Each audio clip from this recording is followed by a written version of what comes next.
The temperatures have cooled down and it's officially soup and stew weather. Joining us now in the CI kitchen for the most delicious 5-spice beef stew recipe is guest chef Anita Dukeman. Okay, now I called it the most delicious, even though I haven't tasted it yet, because your cooking is always so delicious. Well, thank you. And I don't think this will be any different. This is good. It's good? Yeah, it's good. And it has benefits. It does. You know, when we add any kind of spices to our food or herbs, it really not only just improves the flavor, but it really boosts your health. I did not know that. Yeah, it does. So this particular spice is Chinese 5-spice, and guess why it's called 5-spice?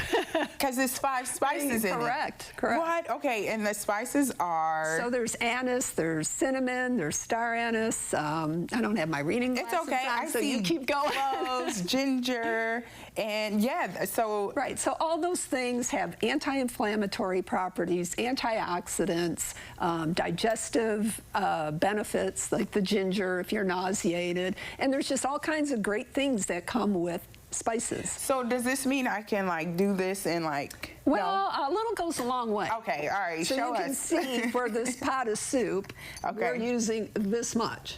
Wow. Okay, and that doesn't look like much, but we will still be able to taste. Yes, because it's a strong flavor. So you've got the cinnamon. Oh, one more thing for people watching their blood sugar. Cinnamon is, they think, can help balance blood sugar. So we're going to do a little of that with our soup too. And does it matter like the type of cinnamon? Like, you know, there are different types. I think this cassia cinnamon is one, and then there's Ceylon cinnamon. So one's supposed to be better than the other, but they're all good. Okay, well, we always appreciate you for being health conscious, especially when you come on the show and share these delicious recipes.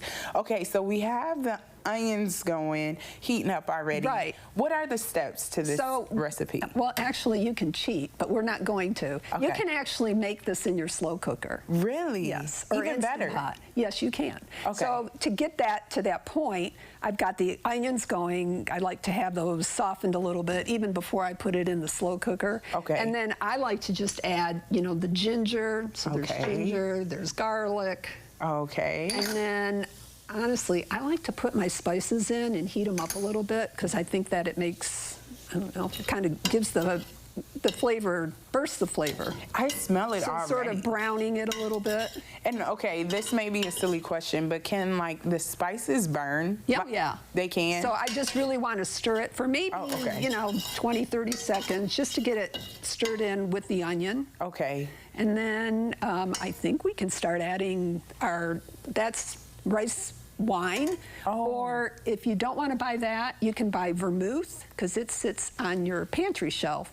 Where the other one, once it's opened, or any kind of sherry, it'll start to spoil. So FYI. Okay. You're such a great cook. I know this for a fact, because it almost sounds like you're speaking a foreign language. So you're like, but I'm not trying to tell on myself. That's why I'm so happy to be here right now. So then I'm just going to add this. If you want to just reach for that, so I won't reach over you. Yeah. So that's our wine, or our sherry, or our vermouth. We're just going to put that in. Look at me cooking. Yeah. My sons would be so happy. And really, if you're doing this in the slow cooker, you just dump. And then this is coconut aminos, which, you know, is sort of a substitute for soy sauce. So this is a paleo recipe for those people who might be watching their gluten and carb intake, I guess. And then we're going to set this. We're going to put our meat in. I'm moving. Now I'll put some of I'll start putting in the broth. Okay. And you're going to use about 2 cups, which is about half of this. Okay. This does have sodium in it. Okay. I like to use the one that doesn't. Really? Yeah, because then you can add your own. But won't it taste better with the sodium? Well, you're going to add your own. So then you have more control over it. So people who are watching their sodium intake, they can have a little more control over that. Which is important. Yes. And the coconut aminos or soy sauce is heavy on the sodium. So we're going to just put that in. Okay. And we're running out of time, but I was so anxious to dump the meat. Yeah, go ahead. And then our salt and pepper. I went a little easy on that. And the recipe that's posted, I think, is a little heavy on everything. So use half of that coconut aminos, maybe half of the salt and pepper, depending on what kind of broth you're using. Then as this cooks, I'm going to let the meat cook, and then I'll add this. I'll add a little fish sauce, which gives a little more umami, but you don't have to. A little bit of that flour or tapioca flour to thicken it, and then we're good. Oh, I cannot wait. Okay, stick around for the final reveal of this hearty 5-spice beef stew recipe with guest chef Anita Dukeman. We'll be back.